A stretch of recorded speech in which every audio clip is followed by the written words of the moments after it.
This is BBC One in the West. Alistair McKee is next with a special edition of Inside Out West.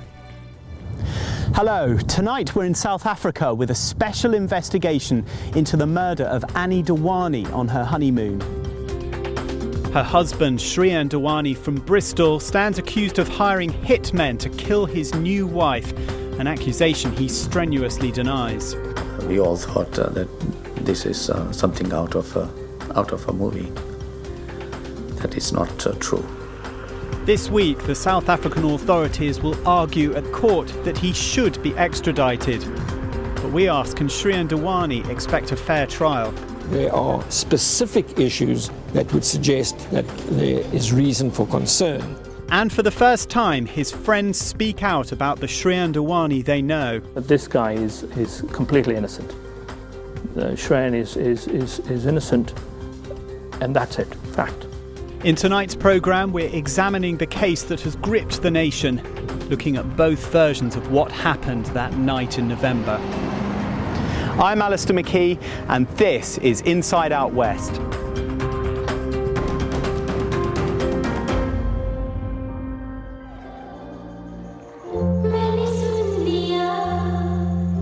October 2010.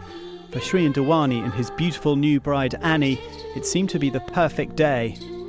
A spectacular Hindu wedding ceremony, their first dance to a song describing two lovers who choose each other forever.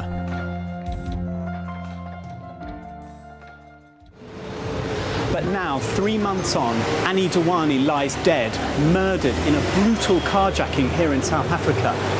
And her husband stands accused of arranging her killing.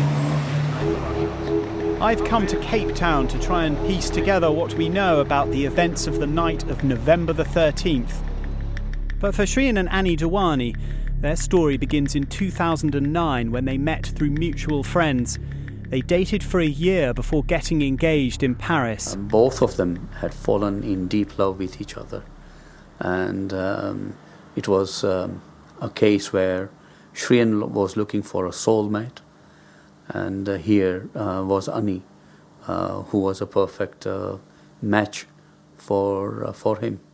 Mr. Dewani's family and friends insist it wasn't an arranged marriage. He found Annie through some friends, social circle of friends, and they liked each other, and obviously they went out, I presume as young guys do, young girls do, in London or wherever they are, and they fell in love.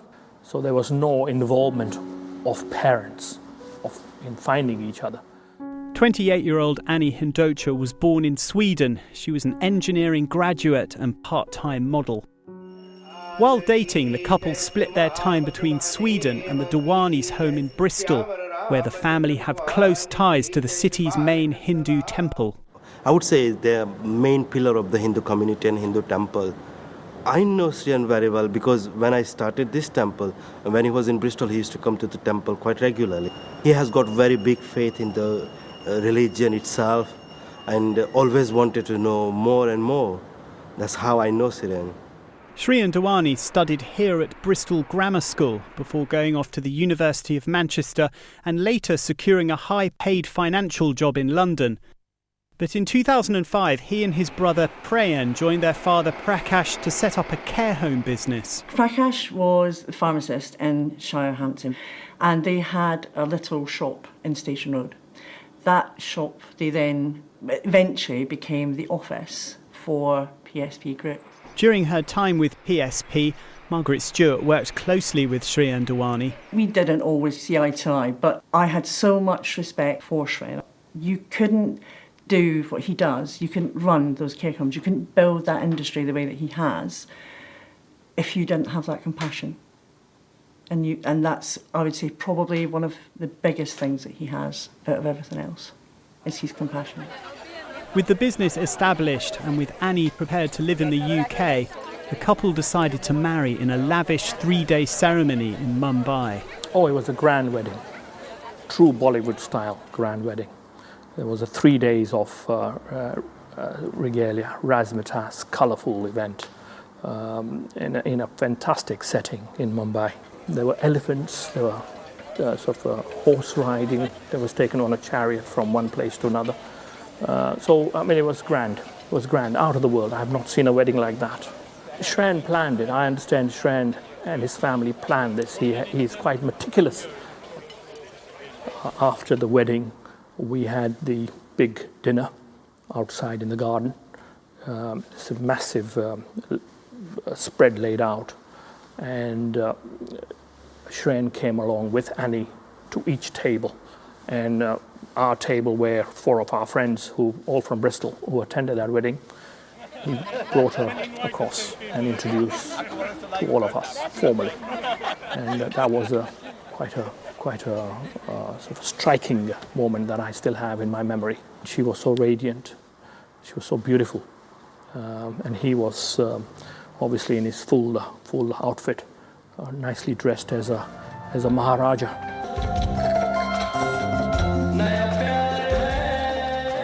And they couldn't take their eyes off each other. From what I saw at the wedding, they were besotted to each other. You could tell by the way they acted, they reacted, that they were in love with each other. The couple's honeymoon was to be here in South Africa, chosen because of the letters S and A, Shren and Annie. For the first 4 days, the bridegroom had booked a safari for his new wife near the Kruger National Park. Well, they seemed very nice. I mean, she was an absolutely beautiful girl. I would say even more beautiful than her photographs. She was stunning. And we got out of the Jeep and she was sort of standing there and sort of shaking back this sort of lovely mane of hair. Angela Bartlett was on safari with her husband and had dinner with the Dewanis. They didn't seem particularly close or tactile together, but then, of course, you're in a group situation. And I think some of the papers are trying to read something into that. They're asking, you notice there's a slight distance between them in the photographs. Is that indicative of their relationship? And really, you can't take that leap from them being slightly apart in a group situation to being, a cold-blooded murderer. After the safari, Annie and Shren Dewani flew here to Cape Town. At the airport, they hired taxi driver Zola Tongo, a 31-year-old father of 5 who was in severe financial difficulties. It was Tongo who later claimed in court that Annie's death had been an organised killing. We've managed to get hold of the confession made by Zola Tongo about his role in the murder of Annie Dewani. It was made as part of a plea bargain designed to reduce the length of his sentence. But it's a version of events that the Dewani family strongly denies. On Friday, November the 12th, the Dewanis checked in at the Cape Grace Hotel. Tongo claimed that shortly after their arrival, Shren Dewani approached him with an extraordinary request. He wanted to hire a hitman to have a client of his taken off the scene. According to Tongo, a fee of 15,000 rand was agreed, just over £1,400. Shren Dewani has declined to comment on the allegations on the advice of his legal team, but his family has asked close friend Hasmukh Shah to give Inside Out West their version of events. Logically, if we look at it, Shren had never been to South Africa, and for him to arrive at the airport and go to the hotel and then ask Tongo to arrange, that would have been extremely dangerous if that was the case, because Shren had not known Tongo, had not known anyone else in South Africa. How could he have done that? And wouldn't he have opened himself to being found out if that was the case? South Africa may have a reputation for violent crime, but just how easy would it be to hire a hitman? That's a question freelance journalist Sandiso Feliso set out to answer. It took me less than a day to hire one. And these were actual hitmen that you were approaching? It was actual hitmen, people who've done this before, people who've been in prison. So they were people kind of already partly known to you in the community. For somebody approaching from out of town, asking their taxi driver, do you think it would have been possible that way? It will be impossible for them to hire hitmen. For instance, if they are not known to the criminal world, it will be impossible for them because first they have to know, the hitman must know the man in between. Otherwise, like the hitman will want you. The hitman will want will want more time and more money because the tourists are from overseas and then they know but they've got money, so they'll want more money and more time to organize the event. Can you tell me exactly how much money they would want and exactly how much time they would want? Is it possible to tell me that? For instance, in this case of Annie Dewani, they don't want money for 5,000 rand because there are three of them, and then they will divide that money into 5,000 each. For in this case, they will want something between 15 and 50,000. 15 and 50, and how long would they want? They will want, for instance, like 1 week or two. Yet Tongo claims he was able to make arrangements for the murder by the following day, Saturday, November the 13th. At midday, Tongo says Mr. Dewani asked to be taken to a currency exchange so that he could convert US dollars into rand. It was later claimed in court that the money was to pay the hitmen, changed on the black market so no records were kept. I asked Prakash, Shriyan's father, and he said that this is quite a normal thing to do for tourists. And taxi drivers are not just taxi drivers in such countries. They are also tour guides, and they would know exactly where exchange bureaus are. They would sometimes have their own favorite exchange bureaus because it's quite normal for them to get some commission as well. So he would have taken to a place where this was possible, and whether it is whether the funds were exchanged with a receipt or without a receipt, whether it was black or not, I think it's quite normal for tourists to be taken where the taxi driver would take them.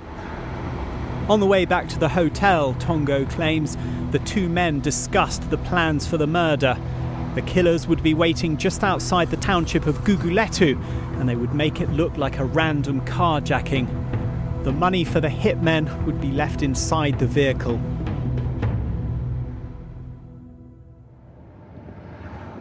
That evening, just after 8 o'clock, the Dewanis were picked up by Tongo. But when they got to Guguletu, Tongo says there was no sign of the two hitmen. So he drove the Dewanis to the town of Strand for supper at this restaurant where Annie ate her final meal. According to the Dewani family, it was Tongo who later suggested going to see some African dancing. In fact, Tongo claims, they were simply returning to Guguletu to try again with the carjacking. Although he's unclear on the detail, Tongo says he sent a text message to Shriyan Dewani during the journey, reminding him about the money. He says that Mr. Dewani replied by text, saying the cash was in an envelope in a pouch behind the front passenger seat. Inside Out understands there are records of those text messages held by both the South African authorities and the Dewani family. But the Dewanis insist they can be explained should the case ever come to trial. I mean, mobile was the only way of communication. They are very confident that whatever they have out there, there is a perfectly good answer for that. And they are going to depend on their legal team to put forward and clear Shriyan's name. As they entered Guguletu, Tongo's vehicle was approached by two men with a gun. One of them got into the front, the other climbed into the back, forcing the Dewanis to lie down. Tongo was forced out of his car near these police barracks, and the assailants sped off with the Dewanis still on the back seat. In Shriyan Dewani's first account, given later to the Sun newspaper, he outlined what happened next. I was clinging to Annie for all I was worth, begging them to let us both get out of the car together, but they wouldn't listen. They ended up dragging me struggling and screaming out of the window. I was thrown onto the sandy ground at the side of the road. I looked up to see the car disappearing into the darkness with my lovely wife still inside. At about 10 o'clock, Shriyan Dewani approached a man in the Kalicha township who was parking his car and asked him to call the police. 25 minutes later, he was picked up and the search began to find